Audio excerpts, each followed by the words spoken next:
Jayam Vishnupad Paramansa Parabhajakacharam Jostatara Satasi Siman His Divine Grace A.C. Bhaktivedanta Swami Śrīla Prabhupada Ki Ananta Koti Vaishnavanda Ki ISKCON founder Charles Śrīla Prabhupada Ki Prem Si Gaur Sri Krishna Chaitanya Prabhu Nityananda Sri Advaita Gadadhara Śiva Sari Gaur Bhaktivedanta Ki Sri Sri Radha Krishna Gopinath Shyamakunda Kunda Radha Kunda Giri Govardhan Ki Jai Sri Vṛndāvana Dham Ki Jai Sri Navadip Mayapur Dham Ki Jai Ganga Mai Ki Jai Jamuna Mai Ki Jai Bhakti Devi Ki Jai Tulsi Devi Ki Jai Samaveda Bhaktivinoda Ki Jai. All glories to the assembled devotees. All glories to the assembled devotees. All glories to the assembled devotees, all glories to C.C. Guru and Gauranga Nitai Gaur Premanande Hari Hari Gaur. Om Agyanitaminandasya Jana Jana Salakaya Chaksu Samilitan Jaina Tasmai Sri Gurave Namah Sri Chaitanya Manavistam Stapitam Jaina Bhutale Sayam Rupa Pidamayam Dadati Sapadantikam Vansakalpa Trivasya Kripasindu Vasa Patitanam Pavineyo Vaishnavevyo Namo Namah. Śrīla Prabhupada Ki Jai. How many of you have read Krishna book? Specifically the Krishna book from beginning to end?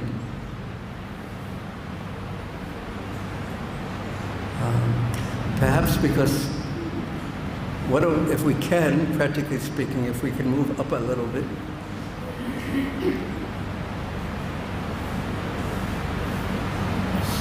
Now, because we're speaking in Balaram Hall, and I thought I would read something, a pastime that has to do with one of the first asuras that Lord Balaram killed. Now the first asura that Balaram killed was who? Raise your hand if you know. Yes?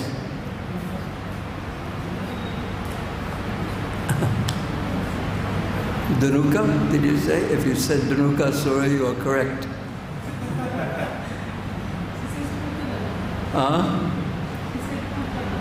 Okay, but perhaps Krishna killed Putana. Perhaps.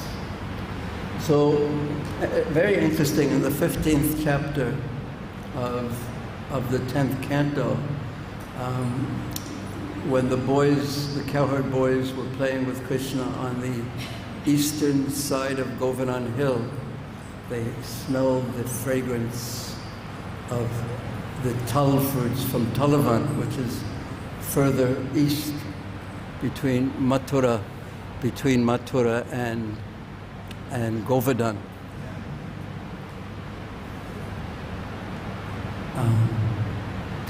And the cowherd boys enticed, they wanted Krishna to kill Dhanukasura, who was a demon in the forest of Talavan.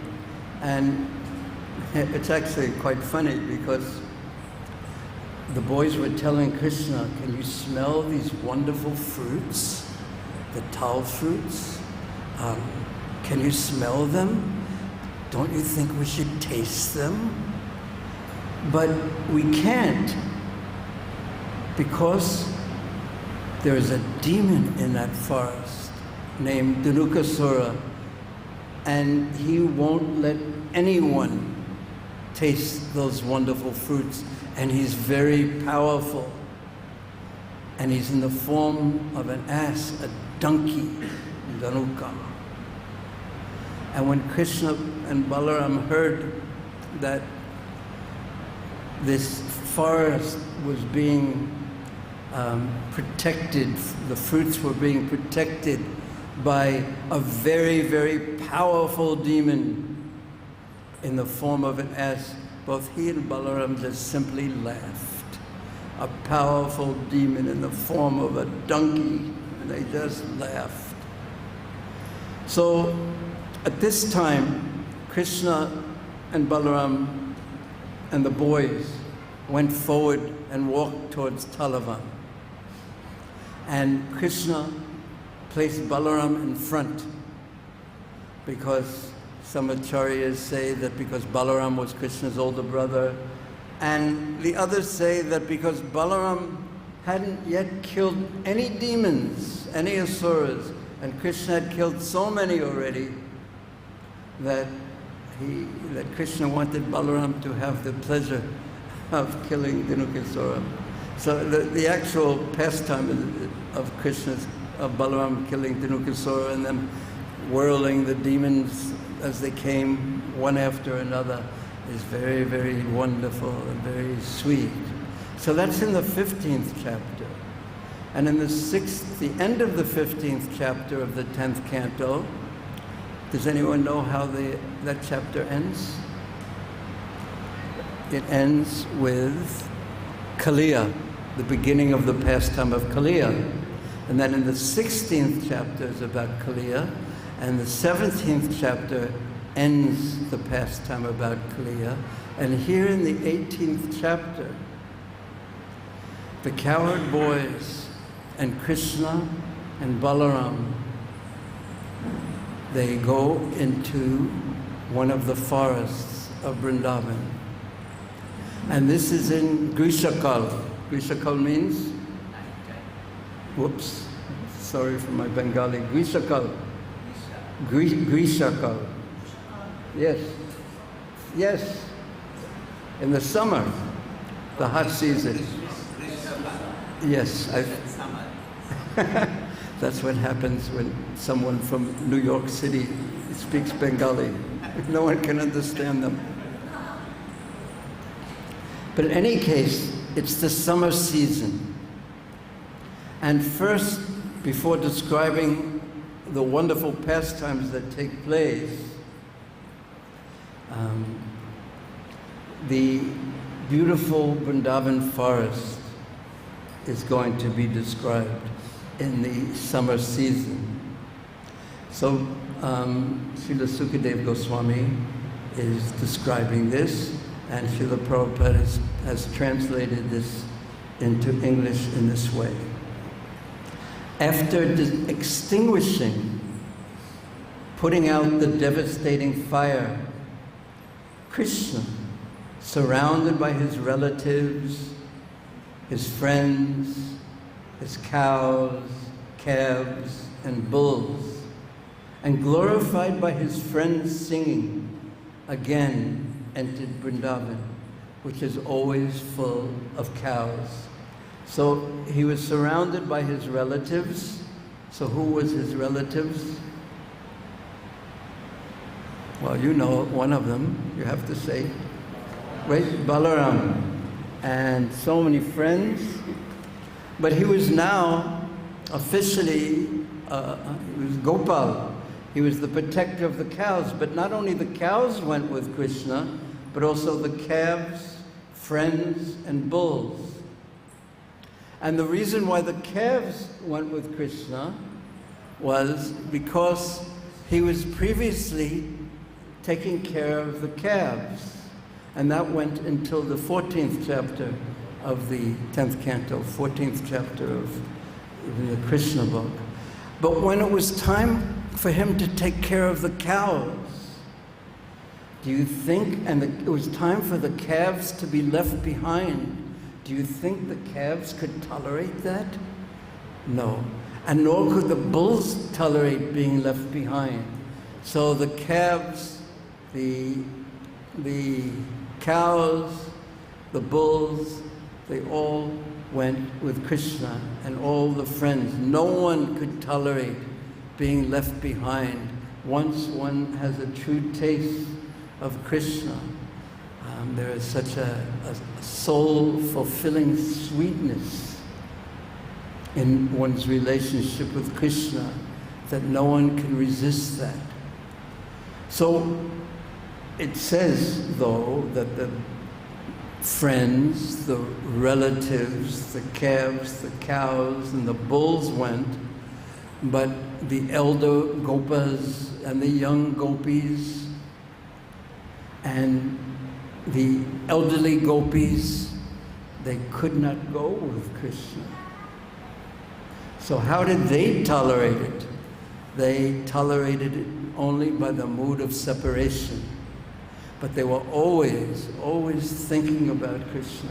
They always wanted to be with Krishna, and that's the nature of Braja. Everyone wants to be with Krishna, and there's two different aspects of the relationship with Krishna. One is meeting, melan, or yoga, and the other is viraha. But always the thoughts of everyone in Vrindavan were on Krishna. Now one thing is that if anyone has any questions at any time, just raise your hand and we'll try our best to answer the questions. So they again entered Vrindavan, which is always full of cows. And therefore it is also called Goloka, the planet of the cows. And it is also called Svetadip, because Vrindavan's cows are whitish in color, and because there's always so much milk in Vrindavan, it is also called Svetadip, an island of the white island because of the cows and the milks. Well, Krishna and Balarāma, oh yes, and the calves and the bulls, and Krishna surrounded by the calves, the bulls, the friends, and Balarāma, and glorified by his friends singing Gita Kirti. They were always singing the glories of Krishna. Because, why? Did someone tell them that when you're with Krishna, you always have to sing about him, otherwise not good? We are told that, and we don't do it. Always Kirtaniya Sadahari. But the cowherd boys and the friends and everyone in Braj, they continuously sing the glories of Krishna, and no one has to tell them to do so. And that is because their hearts are full of prema bhakti, of love for Krishna. And therefore, they are always with Krishna in that sense, whether they are with him or separate from him, because they are always chanting the glories of Krishna with great love. They are always with Krishna. So, while Krishna and Balarāma were enjoying life in Vrindavan, in the midst of the cowherd boys and girls, the season gradually changed to Grishakal. Now you understand? How do you say it properly? Grishakal. Is that better? A little better. Next life. Not this life. The summer season in India is not very much welcomed. Have you noticed that? Those of you who stay here in the summer? Because why? Why? It's a little bit hot. Very, very hot. It is not very much welcome because of the excessive, the great heat. But in Vrindavan, everyone was pleased because summer there appeared just like spring. One name of spring is Madhava. So when Madhava is there, even Grishakal, is that better? A little better? Even the hot season of summer appears like spring. So everyone was pleased because summer there appeared just like spring. And this was possible only because Lord Kṛṣṇa and Balarāma, who are the controllers even of Lord Brahmā and Lord Śiva, were living there in Vrindavan. There are many waterfalls which are always pouring water. And the sound is so sweet that it covers the sound of the crickets even, who make a very harsh sound.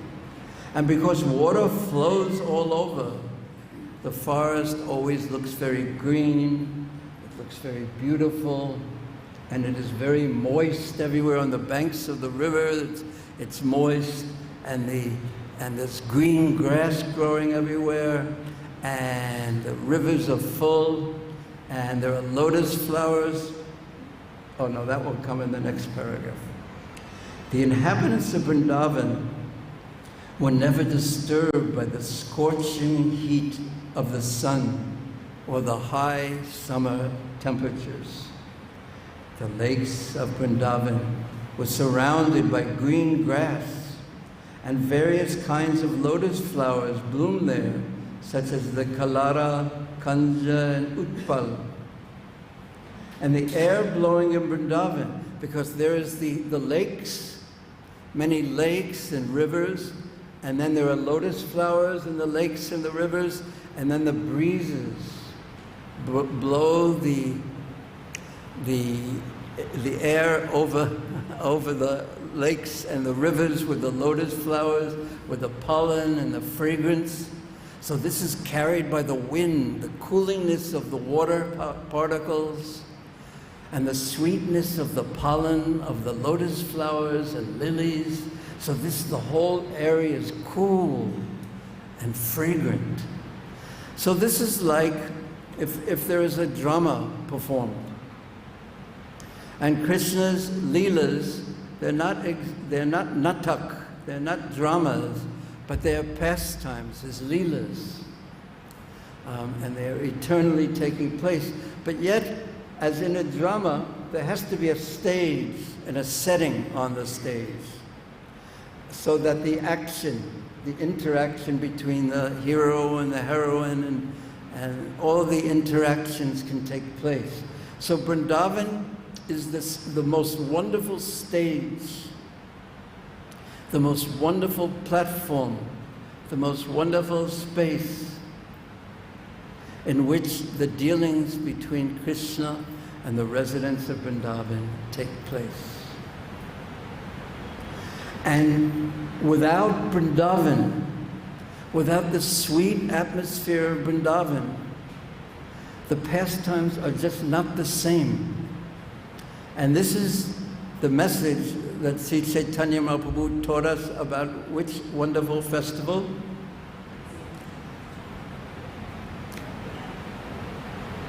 I'm going to get very stubborn in this. What festival requires Vrindavan? Rath Yatra. And the whole festival is about what place? In the 82nd chapter of the 10th canto, it talks about Krishna going to Kurukshetra, if we are being Bengali.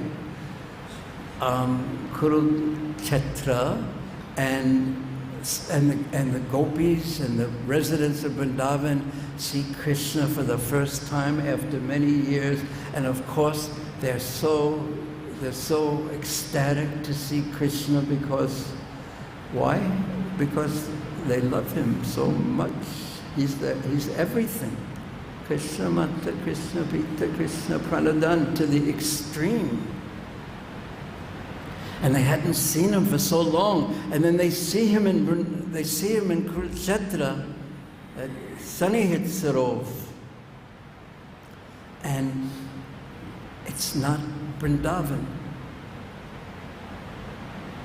Krishna is there, the gopis are there, but Vrindavan isn't there. So it is not the same. And there's such a feeling of separation, Varahabha, from Krishna, even when Krishna is there, because they're seeing him with the chariots and in royal dress, and he doesn't have his flute and he doesn't have his peacock feather. So it is the same, but not the same. And therefore, Mahaprabhu is in that mood, because Jagannath Puri is considered in that mood of Kurukshetra, and then bringing Krishna, that's the Rath Yatra. Gundicha is Vrindavan, and going from the palace of Sri Mandir to bringing Jagannath to Gundicha, bringing him to Vrindavan. And Mahaprabhu is so powerful. Have you read that chapter? It is the 13th chapter of Madhya Leela. It is so amazing. And Mahaprabhu, in the mood of separation from Krishna, tears are coming from his eyes. And it directly says like water coming from a syringe. Like if you walk in the street, if you're brave enough during Holi to walk in the streets, we don't recommend that particularly, but some devotees really enjoy. And they have these syringe. What is it called? Yes, I won't even try. What is it called? Pete's curry. Pete's curry. Okay, thank you. I need help. Pete's curry. Pete's curry. So the tears were coming from Mahaprabhu's eyes like water shot from a peach cutting, coming out so strongly in his mood. We can't, of course, we can't imagine. We can't imagine the condition of the heart where water is springing out like that, and Mahaprabhu's falling to the ground, tears coming from his eye, and horripilations, and his hair is standing on end.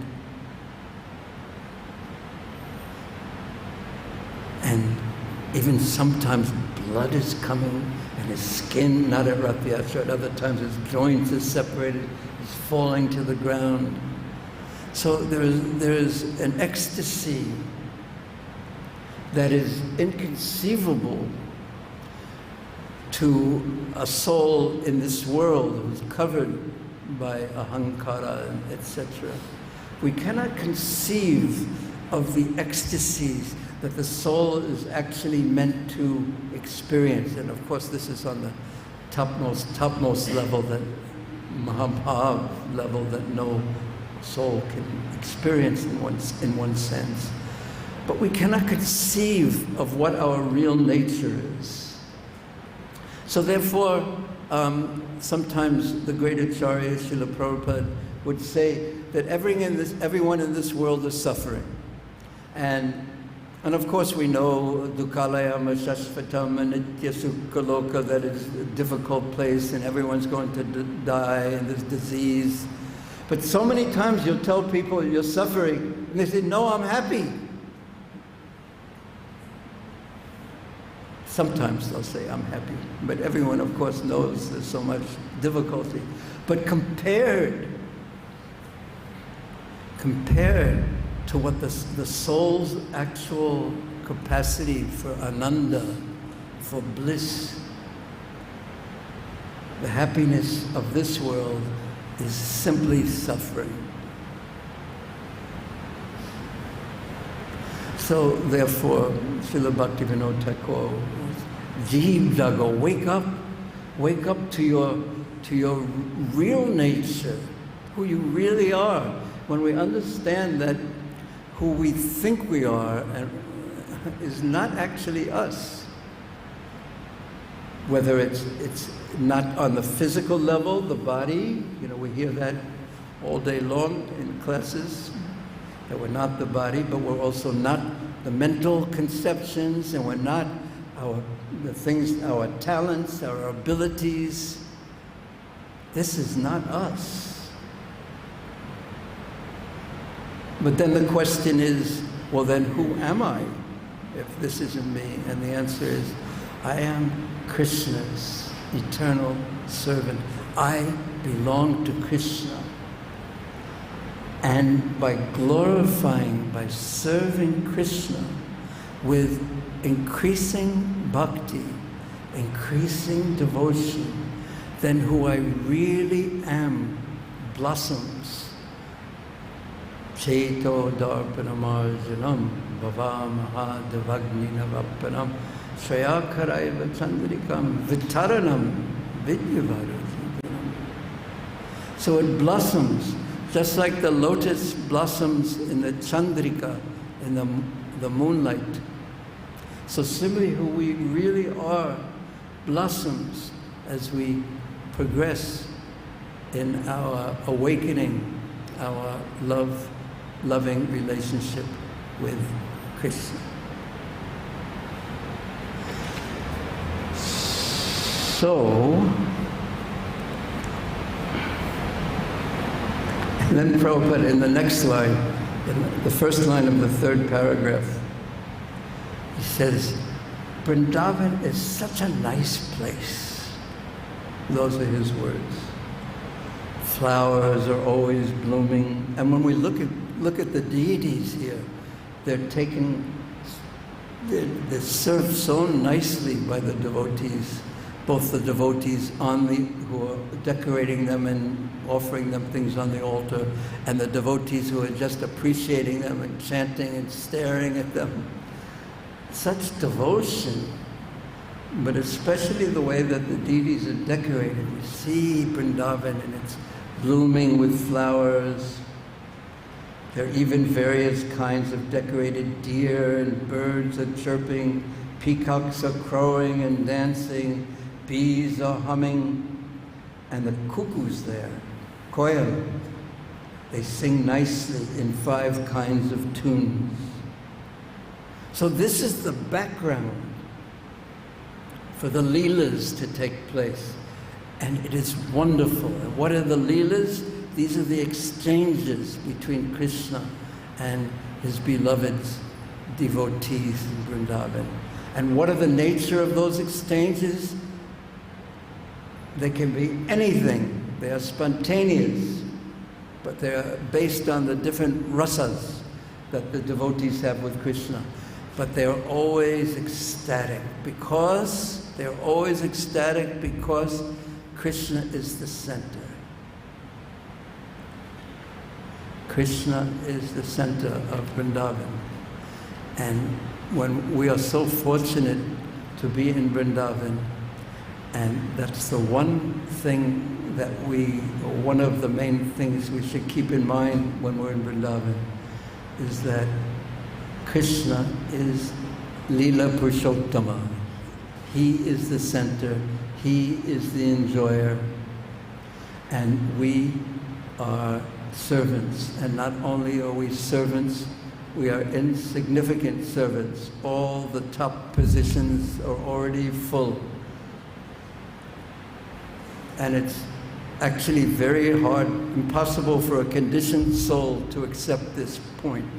It sounds so simple, but all I could ever be is an insignificant servant of another servant who's more significant than me and who's serving another significant servant. That's all I could ever be. But when we accept that I'm here to serve,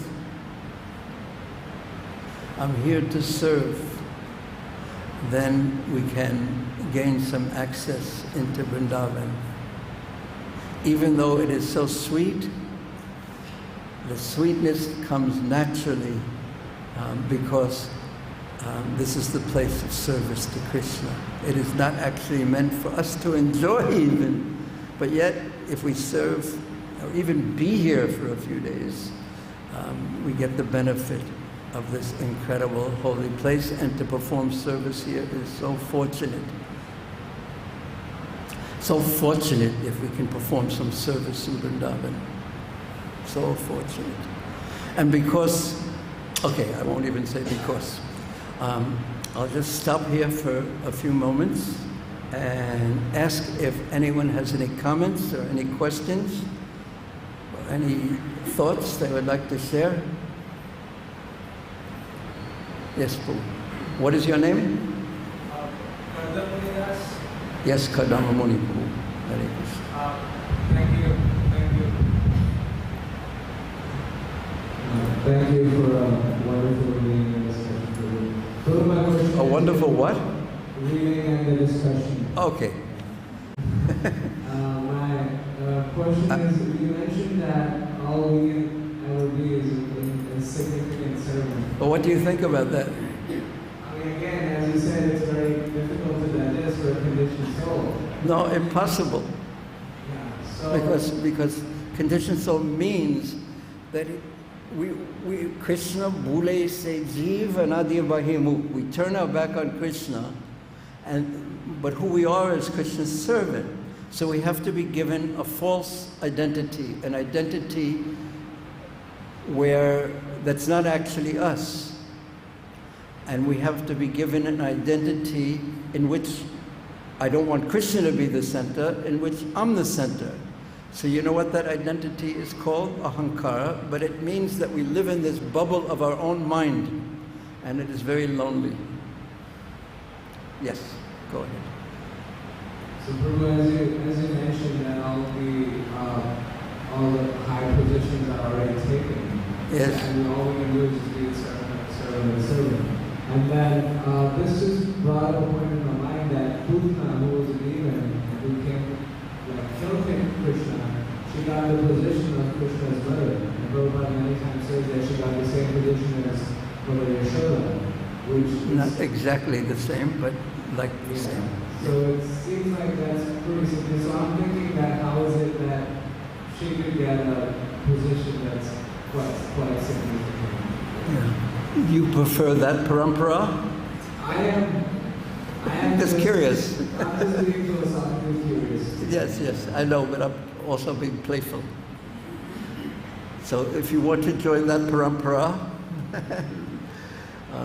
but I don't think she had any disciples that you can take initiation in the Asuric Putana parampara. Of course, I'm teasing, obviously. But you know that the verse that ends, Kamva Dayalum Sharanam Brajema. You know that verse? What's the beginning? Aho Pakiyam Stanakala Kutam. That this Paki, this witch, came to Krishna. And she came to kill him, to give him her poisoned breast to suck. And Krishna was so kind that she came with one terrible idea, but in that terrible idea, or mixed with that terrible idea, was the idea that I'll disguise myself as someone who wants to please Krishna. So he saw in the midst of an ocean of horribleness, terribleness, of cruelty, of evil, Krishna saw the one bit of good, that she's come to me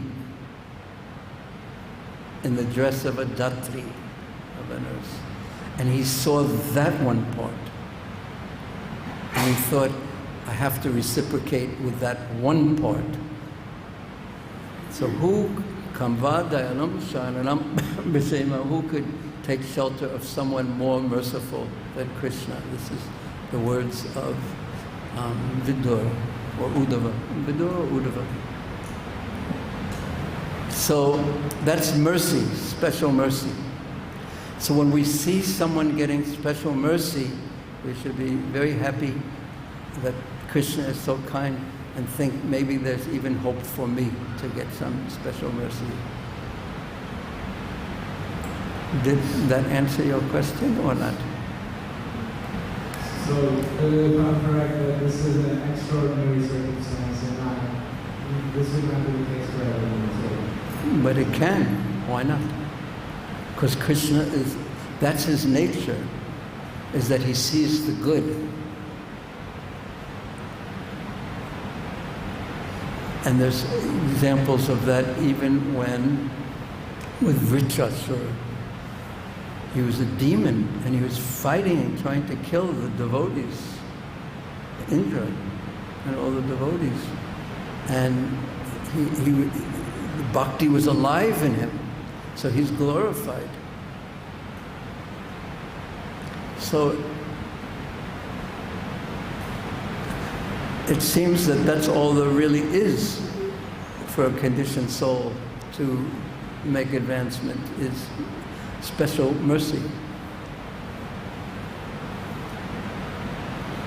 So is that encouraging or not encouraging?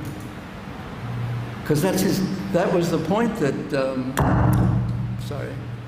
that was the point that was being made in that verse. Aho pakayam stana kala kutam jikam siyad yadya vapi swadvi lephe gatim lephe gatim gat. She would attain the goal of Datri.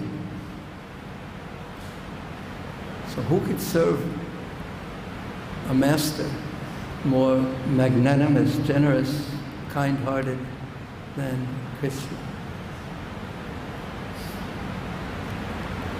So yes, special mercy. And then we also know that Mahaprabhu gives special mercy and stand in front of the deities here. Is that not special mercy? And when there's a wonderful kirtan going on, is that not special mercy? But we tend to take everything for granted after some time. And I'm not getting enough special mercy. But that's also okay. Tatra loyam api mula mekalam. Can continue if you want to ask any more. So it just gives me hope that maybe I can become a significant servant. Sorry. What significant service would you like to do? Well, I don't really have something in mind like that. But I was thinking of that, like if I can have like a significant position like that, then maybe it's possible for, I mean, again, I'm not even qualified to think like that, but it's just... But the devotees just keep it, even though they can do a significant service, perhaps by the mercy of Krishna, but their mood is not to try to do significant service. Their mood is just to serve. And then if Krishna wants them to do something wonderful, he'll empower them to do something wonderful. But they won't think that it's them doing it. They'll think that I'm just a servant and Krishna wants me to do that. Something wonderful. One time, like Srila Prabhupada, obviously he did significant service that no one else could have done, did do, will ever be able to do. So one time, one of my old friends and godbrothers in 1970 perhaps in England was massaging Prabhupada. He had the fortune of massaging Prabhupada's very effulgent body. And he was massaging him, and it was the day after a big lecture Prabhupada gave. So the devotee was trying to encourage Prabhupada, saying, you know, you preached so strongly, Prabhupada, you really gave it to them, you did this, you did that. He was massaging him again and again, he was speaking like that. And then Prabhupada finally said, stop, I'm only a servant. Confirmed. We even get musical backgrounds.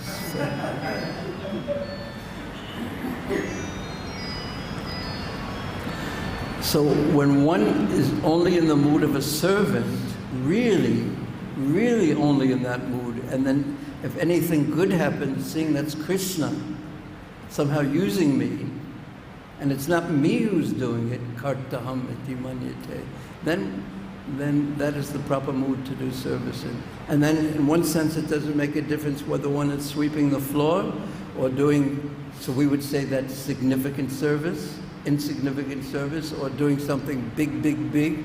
But that's not how Krishna sees. He sees the sincerity of the attempt of service. I'm doing this for you, for your pleasure. What do you think? That makes a lot of sense. Thank you. And how long have you been chanting? In this life? I started in 2013, but it took me, I'd say a year or two to come to the point where you're saying chanting. Where was it? Austin, Texas. Okay. And isn't it amazing to aspire to be an insignificant servant? I mean, it's not the way, your parents didn't send you to the university to learn how to be an insignificant servant. But not that I can't do anything big, not that. But the point is, stay in the mood of being a servant. And if anything you do, if you can do it, know that that's mercy of Guru, Vaishnavas, Prabhupada, Krishna, Balarāma, etc. Because after all, okay, raise your left hand in the air. Okay. Now how did you do that? I said raise your left hand in the air, and you thought I should raise my left hand in the air. I don't want to be rebellious, even though it crossed my mind, should I really do this or not? And then but you just thought something, and it went up. And naturally we think, I raised my left hand in the air, but do you think you could do that on your own? What happened? You think Krishna can take away your ability to do that? He certainly can. So everything we do, everything, even our breathing, our eating, digesting, intelligence that we may have, anything we do is really the mercy of Krishna. So let us offer, like the sadhus do when they're taking bath in the Ganga or Jamuna. All we can do is offer back what Krishna has given us to him, and then he is pleased by that. Okay, any last question? Yes.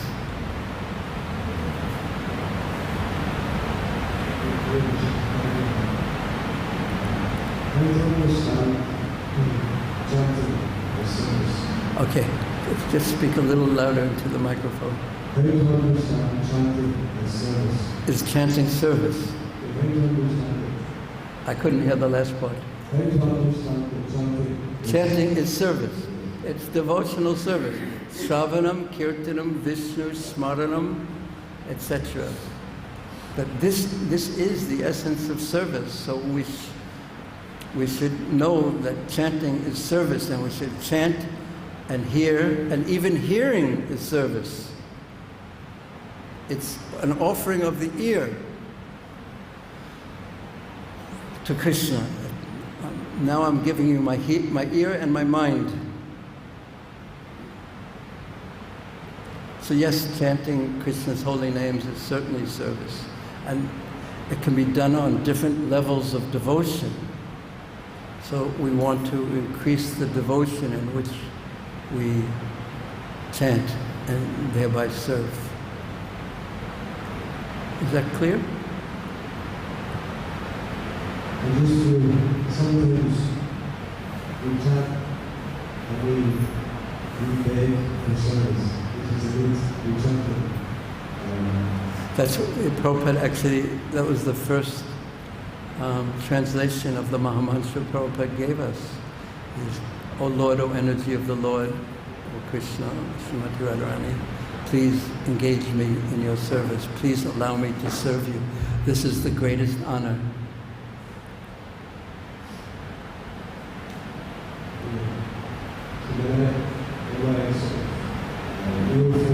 I feel that begging for service means to then have the opportunity to engage in some physical service, such as serving the Vaishnavas, some preaching. But while you're chanting, don't beg for another service. Be happy with the service of chanting. That's not so easy to chant with devotion. Because it's not only service, it's devotional service, seva. Not only service, but devotional service, to please the other with great affection and love and appreciation. Now, because we only have 3 minutes, and it's much better that we end on time and not talk after 8, because otherwise get past all our bedtimes, especially, yeah. So thank you, and let's One last question. Thank you very much for that reading. I'd just like to say a background story that we learned about Brahmā. That in the previous life she was the daughter of Balarāma. Daughter of Balarāma.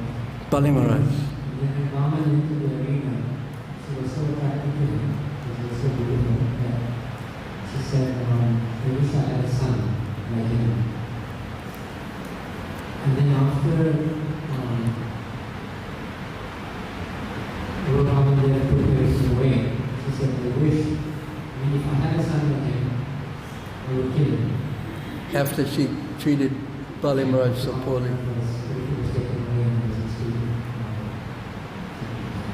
So that, because of that, this is the story that we hear that she was good birth. So both things were fulfilled. So she became both the mother and also she attempted to Enemy. So this is what kind of Mixed motives. So the connection. But yet Krishna took the good. Thank you. Okay. Good night. Hare Krishna. Śrīla Prabhupada ki jai. Krishna, the Supreme Personality of Godhead ki jai. Śrīla Prabhupada Bhaktivinoda ki jai. Nitai Gaur Premanande Hare Hare.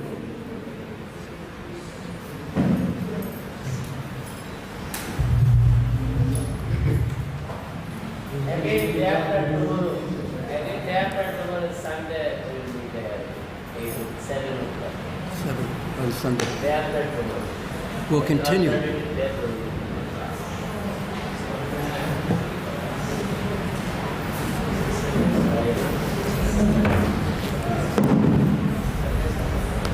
So you bring every time, or could you?